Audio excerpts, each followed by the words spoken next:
In 17th century New England, your seat in the town meeting house wasn't just a place to sit.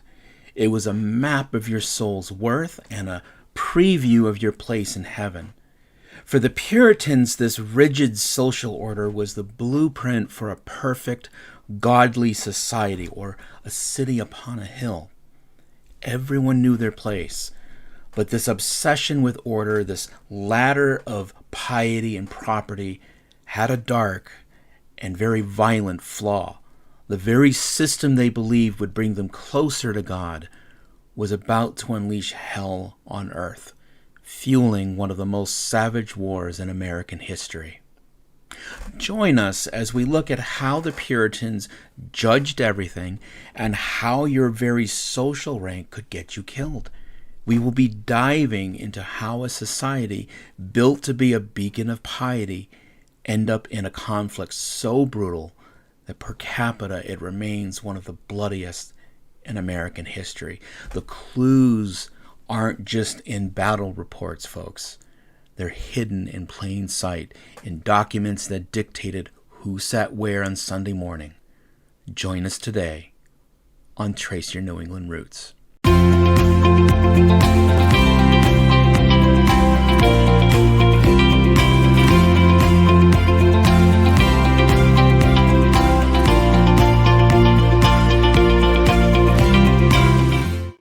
Well, hello there, my friends. Welcome back. Today's episode was inspired by a fascinating question from one of our viewers.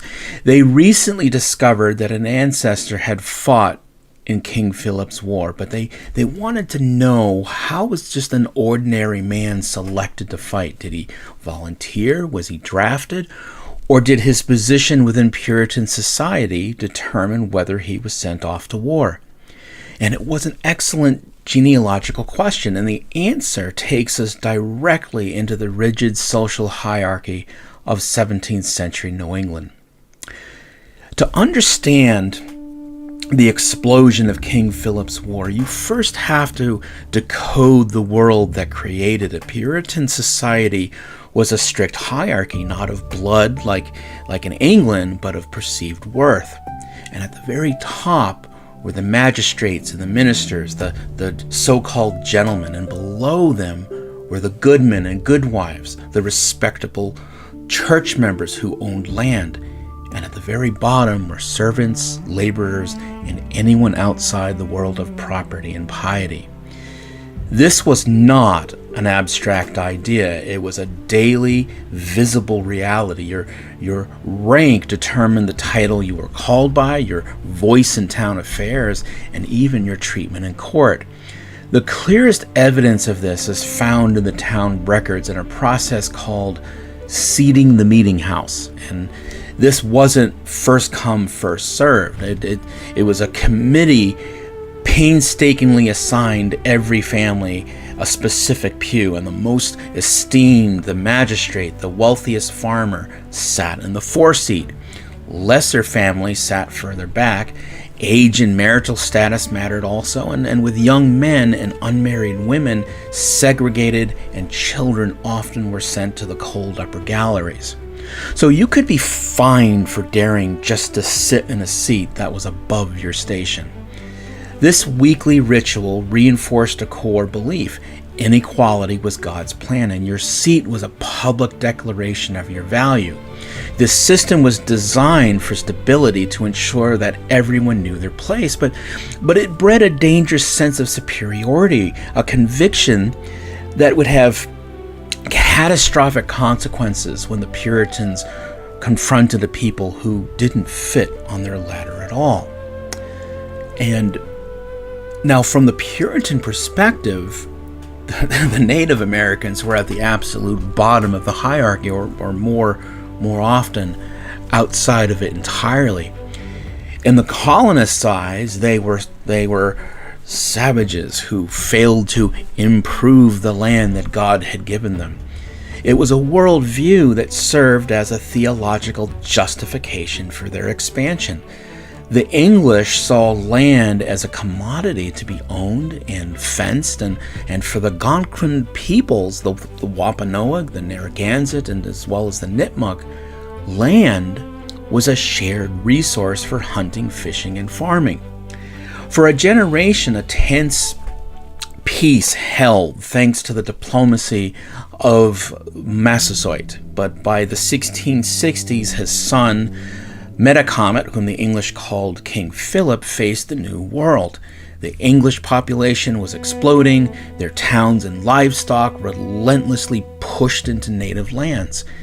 Colonial courts began to assert authority over the native peoples, demanding that they surrender their guns and submit to English law, which was a profound insult to their sovereignty. The final spark came from a man who was caught between two worlds. He was a praying Indian named John Sassamon, who served as an interpreter, and John warned Plymouth's governor that Metacomet, that Philip was planning an attack. And shortly after, in early 1675, his body was found in an icy pond. The Plymouth authorities, suspecting murder, convened a court, and based on very shaky testimony, 3 of Philip's top advisors were tried and executed. For the Wampanoag, this was the ultimate violation. The English had just unilaterally tried and executed members of a sovereign nation, and in their eyes, it was an act of war. The time for negotiation was over. And days later, warriors attacked the colonial settlement of Swansea, and King Philip's War had begun. The war that erupted 351 years ago in June 1675 was a brutal, swirling guerrilla conflict, and the Puritan social ladder, that crafted symbol of order, directly shaped how it was fought. On paper, the militias should have been effective, but leadership was not always given to the most experienced soldier. Command was often granted based on social standing, so the wealthy merchants and the magistrates, the very same men who sat in the front pews, were made captains and majors, often regardless of their military skill. And this led to a series of very disastrous early defeats, as colonial units were ambushed and annihilated by warriors who just knew the terrain. And when the draft came, it wasn't a lottery, it was a judgment. Local leaders, men of status themselves, decided who would be sent to fight. And the first chosen were often men from the very bottom of the ladder. The landless, the unmarried, the indebted, or troublemakers. Sending them to war was just a convenient way to fill a quota and clean out the town of its disorderly elements. Now, conversely, the pillars of the community were also often shielded from service. So married men with families were often spared to avoid the town supporting widows and orphans. Farmers were deemed essential for producing food. And so this meant that the burden of fighting fell on the men with the least to gain from the society that they were forced to descend. The war exposed the brutal math of the Puritan social order. A man's value to the community decided his fate. And for the connected, war was just a path to honor. But for the poor, it was a death sentence. For over a year, New England burned. Led by Philip and other Sachems, native forces attacked over half of the colonial settlements. Entire towns were wholly laid to waste and ashes. The colonial economy was shattered. The colonial response, once it found its footing, was total war. And the Great Swamp Fight in December of 1675 was a horrific example of where colonists attacked a fortified Narragansett village in winter, burning it and killing hundreds, many of whom were women and children.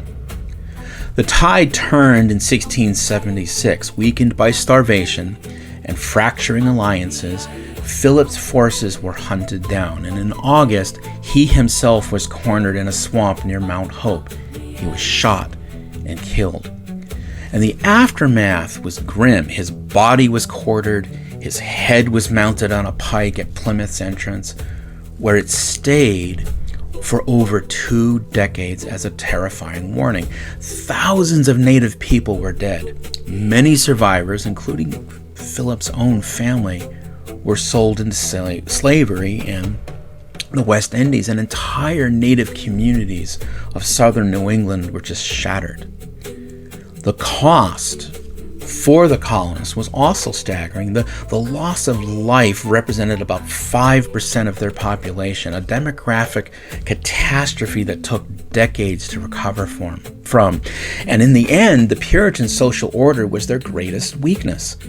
Their rigid hierarchy blinded them to the humanity of their neighbors. It dictated that status, not skill, should be led in war, and it decided that the poorest men were the most expendable.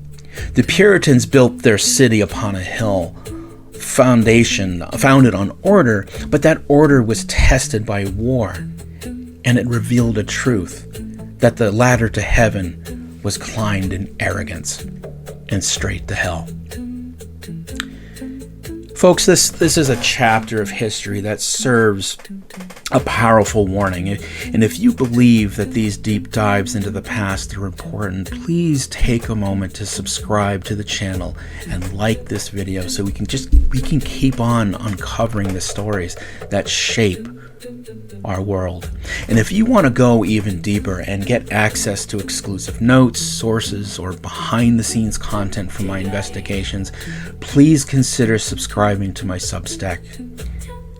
And lastly, be sure to check out my new website, oldcolonybooks.com, where you can remain connected to me, you can learn about my books, my writing, you can seek genealogy help, and also keep up to date with upcoming events and appearances.